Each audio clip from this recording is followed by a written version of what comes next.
after ruining my legacy with shameful deeds, will follow in the wake of Theseus, my life a total wreck.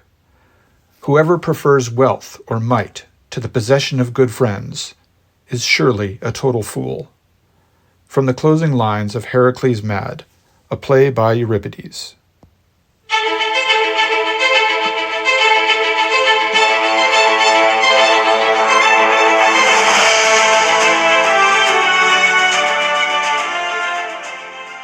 Hello and welcome to the Western Traditions Podcast. My name is Rob Paxton, and this is the 21st episode of the second series of podcasts about the history of Western civilization. I call this second series of podcasts the Greek Sun because the ancient Greek world was an explosion of light, knowledge, and energy that the West is still trying to comprehend.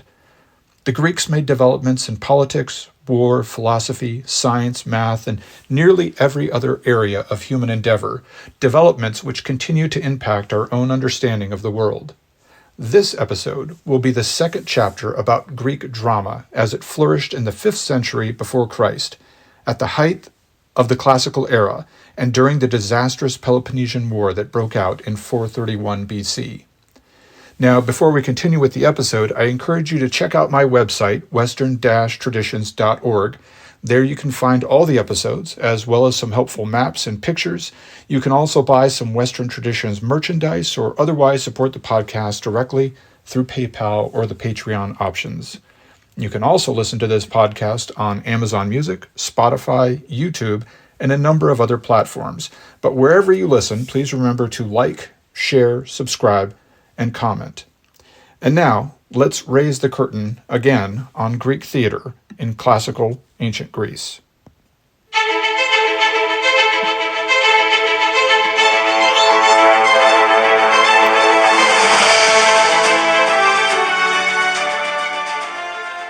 After Aeschylus, Sophocles is remembered as another great Athenian poet and playwright. He was born in 495 BC. The same year as Pericles, so he was some 30 years younger than the other playwright Aeschylus.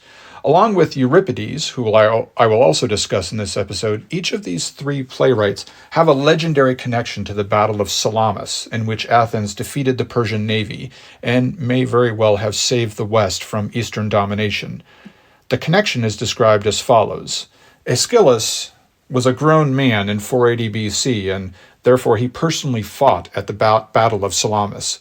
Sophocles would have been about 15 years of age at the time, so he would have been just a little too young to fight, but he would have participated then in the boys' chorus, which was part of the celebrations that followed the victory. And Euripides, another famous playwright, was born that very year on the island of Salamis itself.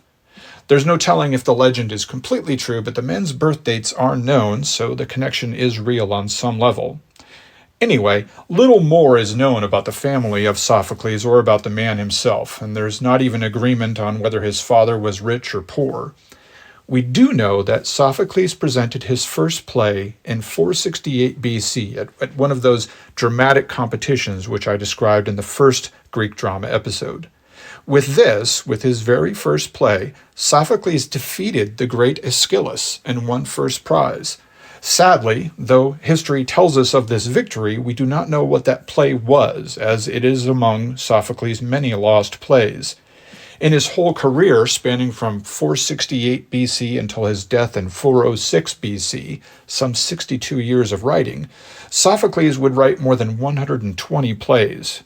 The ravages of time, to which we are all subject, however, has left us with just 7 of this master's works remaining in existence.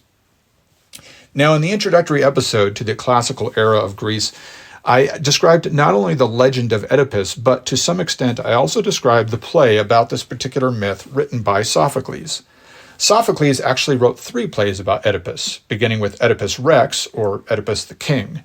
He later wrote Oedipus at Colonus, which was about Oedipus's life in exile, and he wrote a 3rd play about the actions of Oedipus's daughter, Antigone, after her brothers died in an ill-fated rebellion against Cleon, who had assumed power in Thebes after the fall of her father Oedipus. Now, it's easy to imagine that these three sequential plays are another example of the trilogies written by Greek poets, which I mentioned in the previous dramatic episode. But in fact, Sophocles wrote these plays at different stages in his life, and the second play, Oedipus at Colonus, was actually the last play that he's ever known to have written. Now, according to Aristotle, it was Sophocles who added the third actor into his plays for the first time, continuing the development of drama out of the dithyrambic hymns to the gods from the previous century until they became the stage presentations, not unlike our own stage plays today. Now, like virtually all Athenian men, Sophocles was also a part-time soldier. In 440 BC, at the age of 55, Sophocles actually served under Pericles as one of the 10 generals that held rotating commands over the Athenian forces when they went to put down the rebellion on the island of Samos. Except for these services performed in the military, though, Sophocles otherwise never left Athens. Now, other playwrights like Aeschylus and Euripides and many others were often invited to other cities to write and perform, or even just to take up an honored residence there, just like many universities used to have writers in residence on their campuses. But not Sophocles. And surely he must have had offers to go and be honored in some way in other realms. The plays of the Athenians were generally held in high regard as far away as the colonies in Sicily. No, Sophocles chose, like Socrates later would, to live his entire life in what he probably considered to be the greatest city on earth. And interestingly, the life of Sophocles really paralleled the rise of Athens to the heights of power and influence, and its fall from grace.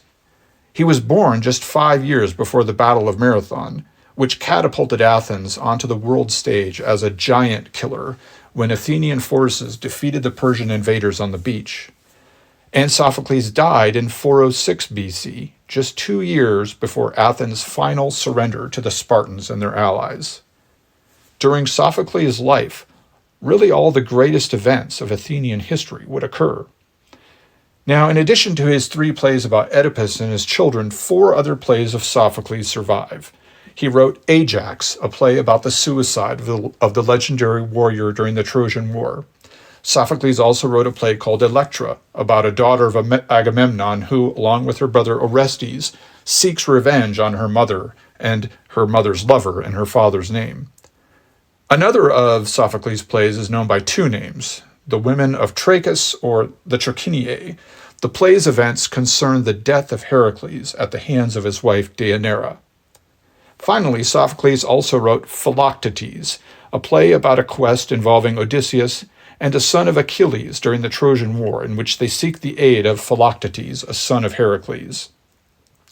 Now, you might notice some common threads or themes in all the descriptions of the plays here. Besides the famous concentration of plays around the Oedipus legend, Sophocles also writes a lot about the Trojan War and about Heracles. In fact, in the timeline of these plays, Heracles' life somehow overlaps with the Trojan War. I have spoken in previous episodes about how the mythological world of Greek heroes existed on a timeline that was anything but strictly chronological, in which heroes such as Theseus, Heracles, Odysseus, the prophet Tiresias, and others all somehow coexist in the same universe of great deeds. Anyway, the appearance of Heracles here is not coincidental. Heracles, at least during the 5th century BC, was a very popular focus of Athenian lore, as was the Trojan War and its associated heroes. Euripides, the subject of the next segment in this episode, also wrote plays about Heracles and his children. Now, something else might be apparent just from my brief description of Sophocles' plays, and that is the prominent role of women in Greek theater. Now, in the latest episodes, I have made note of how Athenian men were not in any way feminist, and they kept their women in very subordinate roles. Pericles, for example, in his funeral oration, which I mentioned in the last episode, at the end of the first year of the Peloponnesian War, said that the best that the widows of war veterans could do with their remaining lives was to simply not be spoken of, either for good or bad reasons. Yet, we see here that poets of the same time period, and all of them rugged soldiers as well, these are not effete grad students churning out pretentious plays and complaining about culture and the government. No, these are all men of war, yet they did not hesitate to portray women as powerful figures in their art. They may have been subordinate in some sense, these women, but Greek men clearly respected the female impact on society and their capacity for both creation and destruction. And I'm not just talking about Sophocles here either. In Aeschylus's plays, the emphasis on powerful women may have been a little more muted, but with the plays of Euripides, we will see this pattern even more reinforced. And speaking of Euripides,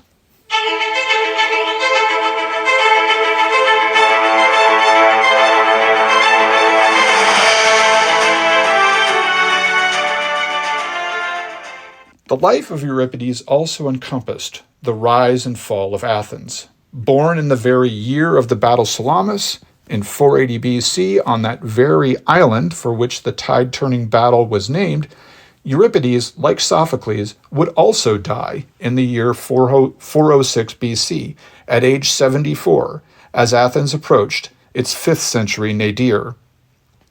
Now, this playwright trained to be an athlete as a young man, and he was allegedly a good boxer before he tried painting and then turned finally to penning plays.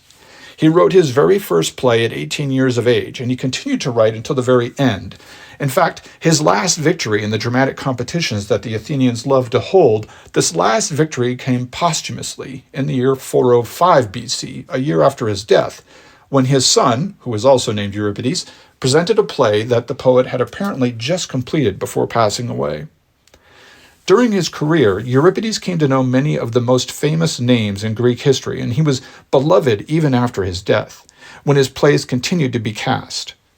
Plato and Aristotle both quote this poet more than any other, and Socrates was said to be only interested in the plays of Euripides. Yet Euripides was not known for his gregariousness at all. There is no record of him having any significant participation in the politics or the wars of Athens either. According to the legend that surrounds the man anyway, he was generally gloomy, and he reputedly lived alone most of his adult life in a cave on Salamis, overlooking the sea. He did not enjoy the company of women and was surrounded only by his books. In the 50 years of his writing career, he wrote and presented more than 80 plays. Only 19 of those plays have survived intact to this day, but that is much more than from anyone else from this time period. Now, this is perhaps a testimony to his popularity, since most of the writing that we have lost from the old world is due to people simply not making new copies of the scrolls and books, which do not last long without great efforts at preservation. Anyway, Euripides' plays were obviously much more frequently copied and preserved than any other work, given that so many have survived and are completely intact at that. Now, down through the centuries since this time, though, scholars have identified Euripides' place in the history of Greek tragedy in very distinct manners. Some have seen his work as representing a decline in quality, yet it was Euripides' plays that were more often copied and preserved in the centuries that followed. Reclusive though he may have been in the last years of his life, as the Peloponnesian War raged on, Euripides was invited to live at the court of the Macedonian king Archelaus. He went, and he became a favorite of the court there. In fact, when Euripides died, the king of Macedonia cut off his hair to publicly display the magnitude of his grief for the loss of this man. Euripides died just a few months before his fellow playwright Sophocles, who himself wore garments of mourning in public to mark the death of such a great colleague and rival, before he himself also succumbed to eternity. The topics covered by Euripides in his plays cover a wide gamut, but listeners should not be surprised by now that there is a concentration in a few areas. The Trojan War is a big favorite, including plays about its root causes, about the events of the war, and its aftermath. Like all Greek playwrights of the time, apparently, he wrote much about Agamemnon and his dynasty, but also about other elementary figures in the war.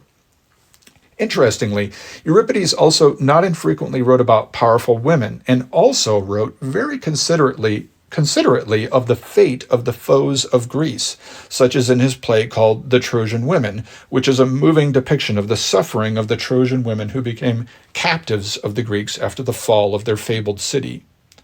He also wrote many plays about general topics of Greek myth with a focus on Heracles. I have spoken in a previous podcast about how Heracles was more than just a muscular tough guy for the Athenians, but also a man whose suffering and struggles were much to be admired. He also wrote a play called The Cyclops, and it's actually the only remaining satire play that we have from this time period, even though those plays would have been quite numerous. Satire plays were known for their absurd sense of humor and their often gross sexuality. The play itself concerns the experiences of Odysseus in the cave of the Cyclops, elaborating on events already described in Homer's Odyssey. The play concludes with that seemingly ridiculous and out-of-place episode in the Odyssey, in which Odysseus convinces the Cyclops that his name is Nobody, or No Man, depending on the translation, and the Cyclops Polyphemus cannot get anyone to aid him because he keeps telling his neighbors that, quote-unquote, nobody blinded him. It seems Euripides was not incapable of comedy. Among the other plays of his that survived, there were also two plays about Iphigenia, the daughter of Agamemnon. You may remember how I described Iphigenia's death when her father sacrificed her to Artemis before sailing away to the Trojan War. In the plays of Euripides, he tells a different tradition in which Iphigenia does not die at the sacrifice, but instead Artemis replaces her at the last moment with a young deer and spirits her away. Many of Euripides' plays are so good, so well crafted in fact, that they would make excellent plays or films for modern tastes, even if you simply presented them as they were written some 2,500 years ago. As it is, they were read and reproduced in the Renaissance, and they have provided a lot of direct inspiration to many modern productions about Greek myth that you may have already seen. In the next segment, though, I will describe, with a little more detail than I usually do, one of Euripides' most powerful works, the play known as Medea.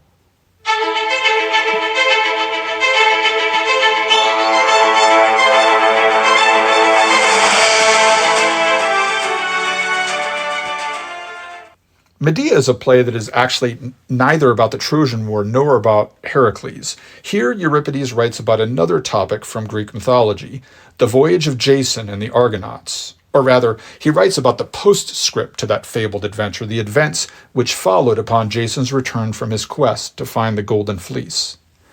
The play opens in Corinth, the city to which Jason has repaired after his quest, which probably would have taken place on the Black Sea coast somewhere.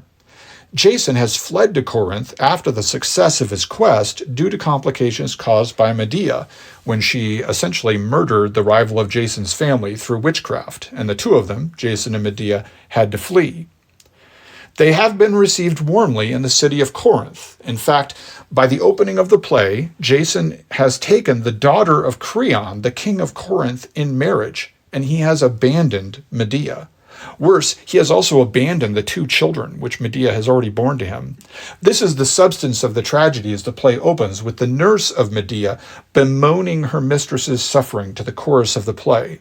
The chorus is made up of a crowd of Corinthian women, and this is actually a pretty traditional function of the chorus in these plays, to come out onto the stage and provide backstory, either in monologue or dialogue, before the action of the play gets underway.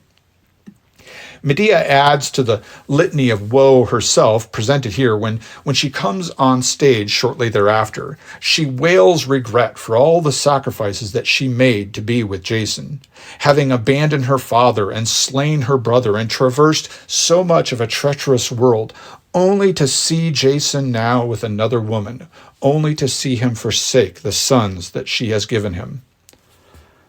Medea, in fact, here presents a remarkable laundry list of complaints about the trials of womanhood and the compromises that women must make in order to adapt their lives to lives with their husbands. And Euripides, the writer of the play, through this character of his, notes that women actually are the much hardier of the two sexes when she describes the challenges of childbirth with the following words: "Men say that we live secure at home while they are away at wars. This is sorry reasoning. I would gladly go to battle 3 times over rather than give birth just once." Though a woman might be fearful and cower at the sight of a steel blade, she goes on to say, in the moment that she finds her honor wronged, no heart is filled with deadlier thought than hers. And this is, of course, a foreshadow to the end of the play. Not to be missed here is Medea's pride. She invokes her descent from the sun god Helios and asserts that a woman as great as her may not be so maligned, so insulted in this way. Then she calls on Hecate, for assistance. Now, Hecate is a goddess about whom I've spoken before in the 5th episode of this series. She appears to have held many functions in Greek religious thought and was apparently far more important than you might imagine if you're only familiar with the 12 Olympian gods as fundamental to Greek mythology line of thought. I will come back to the development of Greek spirituality in a future episode, but in the meantime, here Medea says, "By that dread queen whom I revere before all others and have chosen to share my task, by Hecate who dwells within my inmost chamber, not one of them shall wound my heart and live to regret it." After Medea vaunts her heritage on stage and vows vengeance openly, we see Jason appear. He tells her that she will be banished for her foolish words. In response, Medea calls her former husband a villain and reminds him that he would be nothing without her, that she saved his life, in fact. And Jason is just as unrelenting and proud. He reminds her of how much he has given her. Most important to him is that he has brought her to live in Hellas, which is the Greek word for Greece, and that she no longer lives among barbarians. So proud were the Greeks that they could not imagine anyone living anywhere else to really be civilized. Basically, several pages of this stage dialogue are really just a fierce marital argument, each spouse tearing the other down, making threats, reminding the other of all that they have done for their sake. If you've ever been married, the dialogue may be a trip down memory lane. Eventually, Jason relents somewhat and offers some of his fortune to help Medea and the children get on in whatever land they choose to reside, but Medea refuses all charity, and Jason departs. Here, the chorus laments all romance and prays that Aphrodite, who is here invoked as, quote-unquote, the Cyprian goddess, the chorus prays that Aphrodite never fires an arrow from her golden bow at them. The arrow is described as dripping with, quote-unquote, passion's venom. Better a life of chastity, the chorus assures us. Now, while the story of Medea may seem far away from matters concerning Athens, there is a connection, and it manifests at this point in the play. Aegeus appears on the stage. Aegeus, if you remember from the 5th episode of this series, Aegeus was the father of Theseus and the ruler in ancient Athens, long before the classical age. Here Medea meets him, and they counsel one another, as Aegeus, as yet, has no children, and he's on his way to a fateful meeting in the Peloponnesus. Medea begs Aegeus to receive her if she should arrive at his halls someday, and he agrees before he leaves the stage. Now, Medea has therefore solved her most pressing problem with regard to taking bloody revenge on Jason and his new wife. She knows that she'll be hunted if she commits these murders that she's planning, but if she has sanctuary with a ruler, then she will have nothing to worry about. Aegeus, of course, was unaware of any of this when he made the promise, and later he will receive Medea and protect her, and she will go on to be an opponent of Theseus when he comes to claim his inheritance in Athens. But that's the subject of another play and another myth. Anyway, after Aegeus exits the stage, Medea explains her horrible plan in full to the audience. She will send a servant to beg Jason for permission for her children to stay in Corinth, and she will go into exile herself alone. And she will send the children themselves with appeasing gifts for Jason's new wife. So she's going to send gifts to the woman who has taken her husband away, a beautiful robe, and something described in translation alternately as a golden chaplet or a hairband or a coronet. Anyway, something fine made of gold and meant to be worn on the head. But these ornaments will bring a painful death upon whoever wears them, she informs us. And then, Medea declares, with Jason's wife dead, she will go one step further to inflict pain on her ex-husband.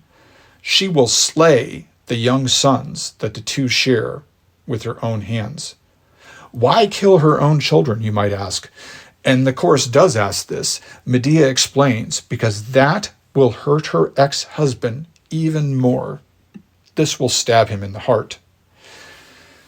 Now, Jason does relent when he listens to her, and the children are allowed to bring the gifts to his new wife. And of course, Medea does not explain the plan to Jason.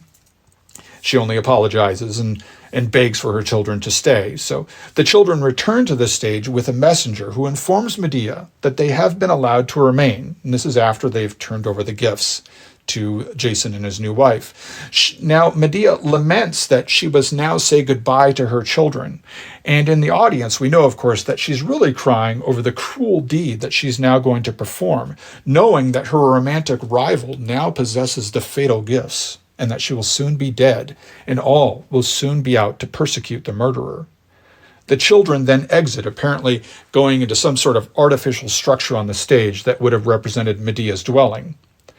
Another messenger arrives soon on stage and recounts the terrible death of Jason's young new wife. After she put on the robe, she foamed at the mouth, he says, and her eyes rolled back in her head. She turned pale and screamed. Then the golden chaplet on her head burst into flame. As the messenger puts it, blood and fire mingled, running down from atop her head, and the flesh peeled away from her bones. Hell hath no fury. Then, the messenger describes, the young bride's father rushed in and embraced his dying daughter, only to discover that whatever furious poison that was at work in his daughter's new robe now also held him fast. Unable to let go of his daughter's tortured corpse and unable to get away from whatever had killed her. In agony, he died, clutching his daughter's corpse, his flesh also peeling away as he tried to escape the fatal embrace.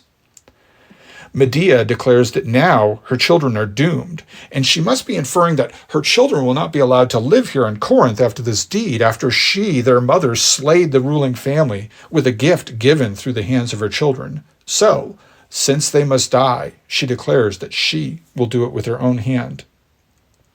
Medea then exits the stage, presumably getting behind whatever facade represented her home in Corinth, and then we hear her sons cry out as she comes after them with a knife. And after their pathetic cries die down and we realize that they've been killed, Jason appears on stage and informs the chorus that he seeks Medea to hold her responsible for the death of his new bride and his father-in-law, but also to save his children from the vengeance of the crowd. But immediately he learns from the chorus that Medea has slain his sons as well. Then something incredible occurs on the stage. According to the stage notes in the play, Medea appears in the sky, riding in a chariot drawn by dragons. Next to her on the chariot lay the bodies of her two sons. This must have involved some pretty innovative stagecraft for the time period. Here, anyway, Medea and Jason have their final ghastly marital flap, each blaming the other and their actions for what has happened. Before Medea flies away in her dragon-drawn chariot, she declares that she will expiate her sins, so to speak, by ordaining a solemn feast and holding sacred mystical rites to atone for it all. Their final words to each other are hard, of course, but the interchange of the final bits of dialogue are worth hearing. Jason unleashes at his ex-wife, "Fie upon thee, witch, child murderess!" And Medea replies, "Go bury thy wife." And Jason says mournfully, "I go, bereft of my sons." And then Medea twists the knife even more. "Thy grief is yet to come. Wait till old age comes upon you." The chorus ends the play with a quote that I've used before in this podcast. And the philosophical phrasing in this quote is one that Euripides actually used more than once in ending his plays. It goes like this: "Often the gods bring things to pass beyond man's expectation. That which we thought would be is not fulfilled, but for the unexpected, God always finds a way."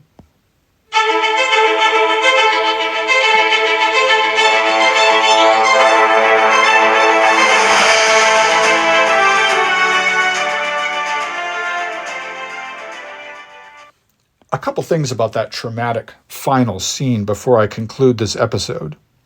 First, you may have noticed that all this violence happened off stage. I have mentioned this before, that the Greeks did not display violence on the stage. Violence would always happen off stage or be reported by someone after the fact. And then, as in Aeschylus's Agamemnon, perhaps the curtain would open on someone standing over a dead body, or someone would enter from off stage and display their physical trauma, as in Sophocles' Oedipus play, when the title character returns from having torn out his eyes. Just so, we do not see Medea kill Jason's new wife, nor do we see her slay her sons. Recall that in the play Agamemnon, we did not see Clytemnestra murder her husband. We only saw her after the deed, standing over the corpse. There are theories about why this is, about why we don't see violence in ancient Greek plays, but there are no real clear answers. Some scholars speculate that it was simply a religious taboo not to display murder. I suppose that is possible, but in a culture which was so used to violence of the most brutal kind in combat, I find that hard to believe, but still, it may be true. Others speculate that it was simply a literary technique, just as filmmakers today might not show the monster in a horror film in order to build up suspense and to let the imagination of the viewer run wild. I suppose that also could be true, but if it were, then wouldn't there also be artists who chose not to use that technique? And so we would have Greek tragedy versions of slasher films?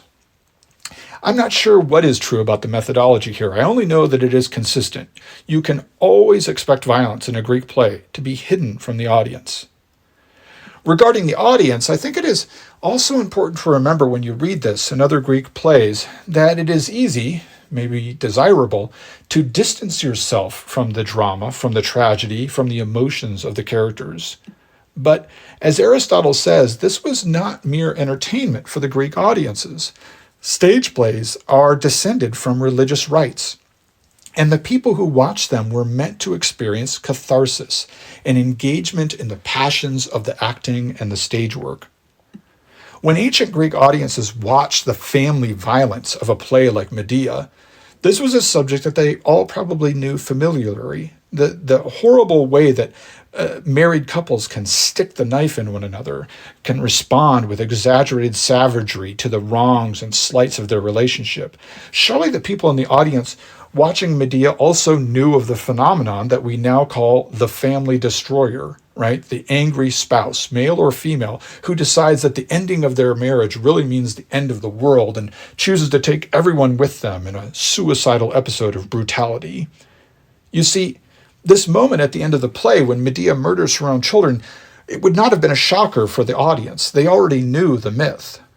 It wasn't like a modern audience viewing a film with a plot twist or an unexpected turn of events and then thrilling at the horror. Rather, these tragedies would have immersed ancient Greeks in their own lives, in their own memories, in their own struggles and fears. Though there is much similarity between the ancient Greek drama and our own forms of entertainment today, Greek tragedy is much closer to the dramatic ancestor, which was a religious rite, remember, not merely a pleasant distraction from the cares of life like a modern movie might provide. No, the play prompted reflection and catharsis in a way that few of us today may understand.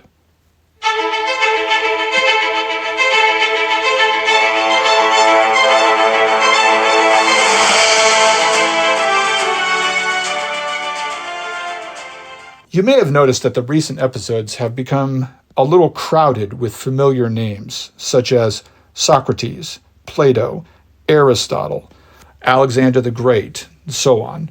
We are entering into a crucial period for Western civilization. Greece is about to produce some of the most striking and unforgettable personages in history at a time, oddly enough, when it is undergoing some societal miseries that threaten its very existence. Indeed, you might consider this time period, beginning with the Peloponnesian War in the late 5th century BC, and extending all the way to the rise of Macedonia in the mid-4th century before Christ. You might consider this juncture something like a period of catharsis for our Western traditions, a moment in which an entire population takes an inward look, confronts its demons, and comes out of the experience transformed. In the next episode, I will return to the Peloponnesian War, but expect that there will now be more stops along the way through this war as I delve into the lives of various leaders, thinkers, and writers who expanded not just the physical frontiers of Greece, but also the frontiers of our minds. In the meantime, I thank you for listening to the Western Traditions Podcast.